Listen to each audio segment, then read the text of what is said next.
आइए समझते हैं पॉइंट चार्ज की वजह से इलेक्ट्रिक पोटेंशियल क्या होता है। Electric potential due to the point charge सीखा था कल, क्या होता है बताओ, बोलो। 1/4 Q अपॉन R। ये पोटेंशियल है, इसका मतलब इलेक्ट्रिक पोटेंशियल का मतलब कितने यूनिट चार्ज को लेके आए थे आप? एक। कितने चार्ज को लेके आते हो? एक। ठीक है, तो एक पॉइंट चार्ज रखते हैं, बिंदु आवेश। ठीक है, इसकी अपने चारों तरफ अपनी एक फील्ड होगी। इसी फील्ड की मदद से ये दूसरे किसी चार्ज पर क्या लगा रहा होगा? फोर्स, है ना। हम एक इन्फिनाइट वाली कंडीशन कंसीडर करते हैं। यहाँ पर जहां पर एक टेस्ट चार्ज रखा हुआ है, कितना रखा हुआ है? यूनिट। ठीक है, कितना रखना है यहाँ पर? यूनिट। क्या इसके अलावा कोई दूसरा रख सकते हो? हाँ रख सकते हो। पहले अपन यूनिट रख के देखते हैं, फिर कोई दूसरा चार्ज रख के देखेंगे। ठीक है, यूनिट के अलावा क्या 2 कूलम चार्ज रखा जा सकता? 1000 कूलम को यहाँ से यहाँ तक खींचा जा सकता? हाँ कर सकते हैं। जैसे जब हम सब्जी खरीदते हैं तो 1 किलो का भाव पूछते हैं कि 1.5 पाव का? 1 किलो का, है ना। एक में पूछते हैं, उसी से मल्टीप्लाई करके हम किसी भी नंबर का फिर सब्जी खरीद सकते हैं। ऐसे ही अपन 1 कूलम को लेके आने में वर्क पता कर लेते हैं, फिर कितना कूलम भी लेके आएंगे तो बस उसी में मल्टीप्लाई कर लेंगे, कोई दिक्कत वाली बात नहीं होगी। तो अनंत पर बैठे हुए हैं, ठीक है, और कहां से आ रहे हैं? इन्फिनाइट से, जहां पर एक यूनिट पॉजिटिव चार्ज, जिसका पोटेंशियल यहाँ पर कितना है? 0।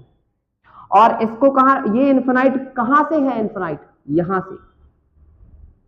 याद रखिएगा, ये जो सोर्स चार्ज है इसको पहले आप एक रेफरेंस पे रखिए, जिसको हम क्या कहते हैं? ओरिजिन। ये कौन सा एक्सिस है? एक्स। ये कौन सा है? वाई। ये कौन सा है? जेड। ये क्यों मानते हैं? क्योंकि आप उस पोजीशन को इन्फिनाइट कह रहे हो, वो इस ओरिजिन के रिस्पेक्ट में। आप किसी चीज को कुछ नहीं कह सकते, नहीं तो अगर आपके पास कोई रेफरेंस नहीं है तो विदाउट रेफरेंस ना तो आप ये कह सकते हो कि आप अमीर हो, ना आप ये कह सकते हो कि आप गरीब हो। क्योंकि हम लोग अमीर इस वजह से है क्योंकि कोई गरीब है तो उनके रिस्पेक्ट में हम अमीर हैं। हम सुखी भी तभी है जब कोई दुखी है। अगर सब लोग एक जैसे हो जाए तो बताओ कौन सुखी है कौन दुखी है? ऐसे ये इन्फिनाइट पर किसके रिस्पेक्ट में है? इस ओरिजिन के रिस्पेक्ट में। याद रखिएगा, ठीक है। इसके बाद हम इसको लेके आएंगे यहाँ कहीं इसकी फील्ड में, ठीक है। इसकी फील्ड में कहीं कोई पॉइंट होगा, वहां लेके आएंगे। मान लीजिए पॉइंट कौन सा है? P। और इसकी फील्ड मतलब चार्ज पर फोर्स लगाएगी, ये बात भी याद रखिएगा।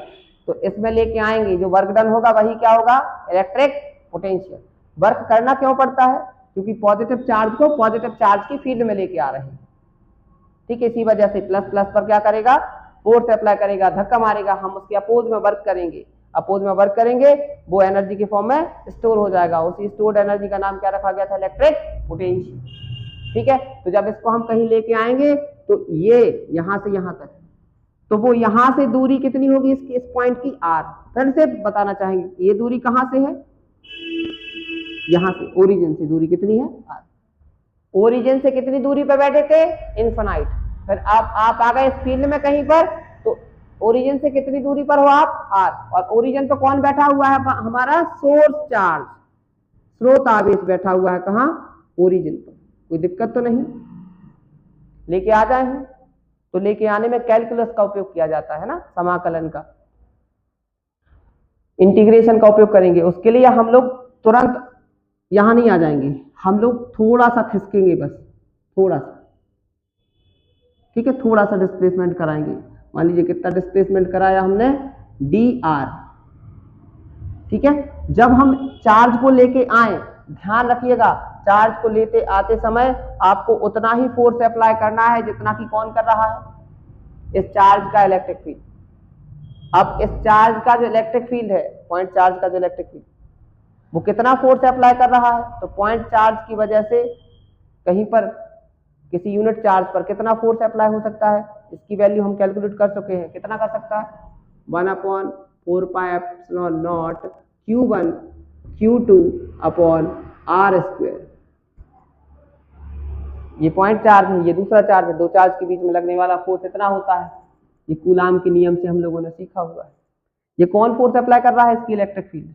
आपको इतना ही फोर्स अप्लाई करना है इस पर लेके आने में, अगर आपने इससे ज्यादा फोर्स अप्लाई कर दिया ना, तो इस तरफ लगने वाला फोर्स इतना है और इस तरफ लगने वाला फोर्स अगर ज्यादा है तो नेट फोर्स हो जाएगा फिर कोई ना कोई, जीरो नहीं रहेगा। नेट फोर्स जीरो रखना है, क्योंकि जब इसको यहां से लेके आओगे तो चार्ज पार्टिकल एक्सिलरेट नहीं होना चाहिए, याद रखिएगा। अगर चार्ज पार्टिकल में कोई त्वरण उत्पन्न हुआ मतलब वेलोसिटी में चेंज हुआ, और वेलोसिटी में चेंज कैसे होगा, जब कोई नेट फोर्स काम करेगा। नेट फोर्स काम करने का मतलब जैसे मान लीजिए यहाँ से 10 न्यूटन फोर्स काम कर रहा है और इस तरफ जब लेके आ रहे थे आपने 15 न्यूटन लगा दिया, तो नेट फोर्स कितना काम कर रहा, 5 न्यूटन का। इस 5 न्यूटन की फोर्स की वजह से ये इस तरफ एक्सीलरेट होगा, इसकी वेलोसिटी रेगुलरली बढ़ेगी। ये कौन कहता था, न्यूटन। पहले नियम में कहा था कि अगर नेट फोर्स जीरो हो तो कोई एक्सेलरेशन नहीं होगा, लेकिन दूसरे नियम में कहा था उन्होंने कि अगर नेट फोर्स हो जाता है तो फिर क्या होगा, एक्सेलरेट होगी बॉडी। मोमेंटम में क्या होगा, चेंज होगा टाइम के रिस्पेक्ट में, रेगुलरली एक्सेलरेट होती जाएगी होती जाएगी होती जाएगी। और अगर चार्ज पार्टिकल एक्सेलरेट होता है तो फिर याद करो उन लोगों को, कौन, मैक्सवेल। सबसे पहले मैक्सवेल ने कहा था कि अगर कोई चार्ज पार्टिकल एक्सीलरेट होता है तो अपने चारों तरफ एक एनर्जी इमिट करता है जिसका नाम होता है इलेक्ट्रोमैग्नेटिक फील्ड। तो इस चार्ज पार्टिकल की भी फील्ड हो जाएगी, तो इसकी फील्ड होगी तो जिसका पोटेंशियल पता करने हम आ रहे हैं, इसको स्थिर रहना बहुत जरूरी है। जिससे लड़ाई कर रहे हैं उसको उस शहर में रहना बड़ा जरूरी है, जिससे लड़ने जा रहे हैं उसको पता लग गया कि आप भी बड़े हो, तो फिर क्या होगा, वो भाग जाएगा तो लड़ाई पता ही नहीं चलेगा फिर सामने वाले में कितनी ताकत थी। ऐसे ही इसको स्थिर रहना क्या होता है, बहुत ज्यादा जरूरी होता है। इस वजह से आप इसको एक्सीलरेट करके ना आइएगा। अगर एक्सीलरेट करके आए ऐसे झटके से ऐसे खींच दिया और ज्यादा फोर्स लगा दिया, ये जितना फोर्स लगा रहा है उससे ज्यादा अगर आपने फोर्स लगा दिया तो पार्टिकल एक्सीलरेट हो जाएगा, और पार्टिकल एक्सीलरेट हुआ, इसकी खुद की अपनी एक फील्ड पैदा हो जाएगी, फिर ये इस पर धक्का लगाएगा, ये भाग जाएगा, फिर वो खिचड़ी सी मच जाएगी, फिर मजा नहीं आएगा फिर। ठीक है, इस वजह से इसको जब खींच के लेके आओ तो कांस्टेंट फोर्स लगाना, कितना, जितना ये, इतना ही फोर्स लगाना, कांस्टेंट इस तरह। ठीक है, और इसी के लिए हम क्या देखेंगे, वर्क डन। तो वर्क डन क्या होता है, dot product of force and displacement, यही होता है। आपने फोर्स कितना लगाया है, अभी इसको और कैसा लिख सकते हैं, कॉस थीटा। यहां थीटा की वैल्यू कितनी होगी,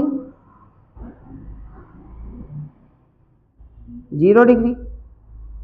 किसके द्वारा किया गया वर्क देखना है, हम लोगों के द्वारा किया गया वर्क। जब हम इस पर फोर्स लगाएंगे तो फोर्स की डायरेक्शन भी कैसी है, इसी तरफ, और ये डिस्प्लेसमेंट भी कैसा हो रहा है, dr, इसी तरफ। फोर्स के बीच और डिस्प्लेसमेंट के बीच का एंगल कितना होगा, 0। cos 0 की वैल्यू कितनी होती है, 1, तो dw इक्वल टू कितना हो जाएगा, f/dr। तो हमारे द्वारा किया गया वर्क डन कैसा होना चाहिए, पॉजिटिव। लेकिन जब डिस्प्लेसमेंट इस तरफ हो रहा है तो डिस्प्लेसमेंट की डायरेक्शन कैसी रहेगी, नेगेटिव, क्योंकि इस तरफ लिए जाने वाले जो डायरेक्शन होती है, मतलब डिस्टेंस, मतलब डिस्प्लेसमेंट या जो भी हो, इस तरफ जो लेते हैं हम लोग, वो कैसा होता है, नेगेटिव। ये नेगेटिव एक्स एक्सिस है, ये पॉजिटिव एक्स एक्सिस है। तो इस तरफ जब आते हैं तो कैसा लेते हैं, नेगेटिव, और इस तरफ जा रहे होते तो कैसा लेते हैं। तो आप डिस्प्लेसमेंट कैसा करवा रहे हो, कहां से कहां, राइट से लेफ्ट, तो डिस्प्लेसमेंट कैसा होगा, नेगेटिव। तो जब dr की वैल्यू पुट होगी तो आंसर काय में आएगा, माइनस में। लेकिन हम लोगों के द्वारा किया गया वर्क है कैसा, पॉजिटिव। इसी वजह से आप पहले से ही क्या लगा के चलो, माइनस, ताकि dr माइनस में आए तो माइनस माइनस का मल्टीप्लाई होके वर्क पॉजिटिव ही रहे, क्योंकि हमारे द्वारा किया गया वर्क कैसा है, पॉजिटिव। तो इसके पीछे क्या लिखेंगे रीजन, कि भाई dr जो है वो लेस देन 0 मतलब नेगेटिव है, लेकिन हमारा जो वर्क डन है वो कैसा है, पॉजिटिव है। इस वजह से हम पहले से ही माइनस लगा के चलेंगे, क्योंकि वर्क डन को पॉजिटिव ही रखना है। कोई दिक्कत तो नहीं, ठीक है। अब हम कहां से कहां आना है, इनफिनाइट से किसी डिस्टेंस r तक, ठीक है। तो इनफिनाइट कहां से है, यहां से इनफिनाइट, और r कहां से, यहीं से r, ठीक है। ये सारी दूरियां कहां से है, सोर्स चार्ज से। तो अब आप इंटीग्रेट कर दीजिए इसको, क्या करना है, इंटीग्रेट कर देना है आपको। dw से कहा, इनफिनाइट से आ रहे हो किसी डिस्टेंस r पर, माइनस f/dr। फोर्स कितना लगा रहे थे आप, जितना आपकी फील्ड लगा रही थी,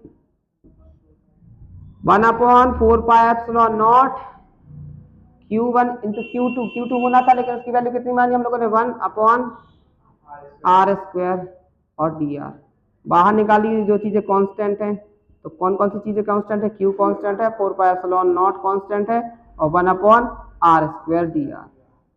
ठीक है, अब इसका जब इंटीग्रेशन होगा तो आंसर कितना आएगा इसका? कितना आएगा? इन्फिनाइट से कहां तक जा रहे थे? r तक। इन्फिनाइट से कहां तक जा रहे थे? r तक। कितना होगा? -1/r infinite to r। ये कैसे हो जाता है -1/r? सबको पता है ना, इंटीग्रेशन का फॉर्मूला होता है ये x⁴n dx, x⁴n+1 divided by n+1।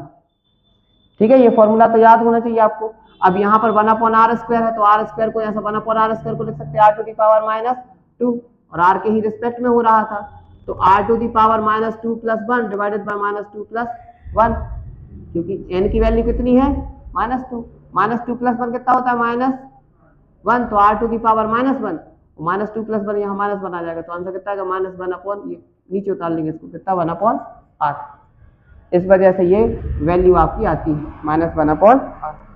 अब आप इसमें वैल्यू पुट करें, upper limit minus lower limit, 4πε0, ये तो पहले से था। अपर लिमिट कितनी है? r के प्लेस पे क्या रख देंगे? r, और लोअर लिमिट कितनी है? 1/∞।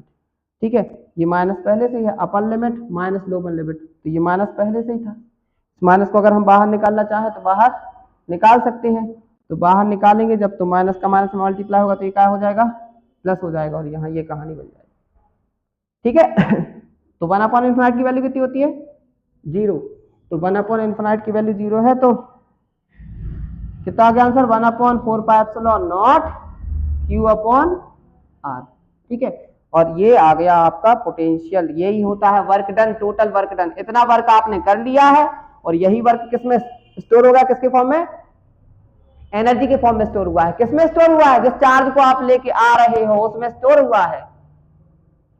ठीक है, उसमें स्टोर हुआ। इसी को क्या कह देते हैं हम लोग? Electric potential. ठीक है, इतनी बात आपको याद रखनी है। तो आप देख सकते हो यहाँ इलेक्ट्रिक पोटेंशियल डिस्टेंस के इनवर्सली प्रोपोर्शन और चार्ज के डायरेक्टली प्रोपोर्शन है। चार्ज जितना ज्यादा होगा पोटेंशियल उतना ज्यादा होगा, और जितना ज्यादा दूर आप जाते जाओगे पोटेंशियल धीरे धीरे उतना कम होता जाएगा, पॉइंट चार्ज की वजह से। इसमें कोई समस्या तो नहीं है ना? अब पॉइंट चार्ज की वजह से इलेक्ट्रिक फील्ड का फॉर्मूला होता है 1/4πε0 Q/r², और पोटेंशियल का फॉर्मूला होता है 1/4πε0 Q/r। ये चीजें सेम है। देखो, चार्ज जितना ज्यादा फील्ड उतनी ज्यादा, चार्ज जितना ज्यादा पोटेंशियल उतना ज्यादा, ये तो ठीक। इसमें बस डिफरेंस है, इलेक्ट्रिक फील्ड जो इनवर्सली प्रोपोर्शन है वो r² के हिसाब से है, जबकि पोटेंशियल जो इनवर्सली प्रोपोर्शन है वो r के हिसाब से है। इस बात का अर्थ समझ लीजिए। इसका मतलब अगर r की वैल्यू 2 होगी तो स्क्वायर होगा तो कितना हो जाएगा? 4। इसका मतलब ये अगर 2 गुना बढ़ेगा तो ये 4 गुना कम होगा, और जबकि यहां पर स्क्वायर नहीं है, तो अगर ये 2 गुना बढ़ेगा तो ये 2 गुना कम होगा। मतलब जब किसी चार्ज से आप दूर जाते हो, है ना, क्योंकि चार्ज से दूरी कोई क्या बता रहे थे? r, तो जैसे जैसे दूरी बढ़ती है तो इलेक्ट्रिक फील्ड ज्यादा स्पीड से घटती है कंपेयर देन पोटेंशियल की। मतलब इलेक्ट्रिक फील्ड स्क्वायर के हिसाब से घटेगी, मतलब अगर 3 गुना दूर गए तो 9 गुना फील्ड कम हो जाएगी, लेकिन पोटेंशियल कितना कम होगा? 3 गुना कम होगा। बात समझ में आ गई ना? तो इस एनालिसिस को भी आप याद रखना कि जब आप कहा कि दूरी दुगनी कर दी है, तो बताइए फील्ड कितने गुनी कम हो जाएगी? 4 गुनी स्क्वायर के हिसाब से, है ना, और पोटेंशियल कितना कम होगा? 2 गुना। कोई दिक्कत तो नहीं?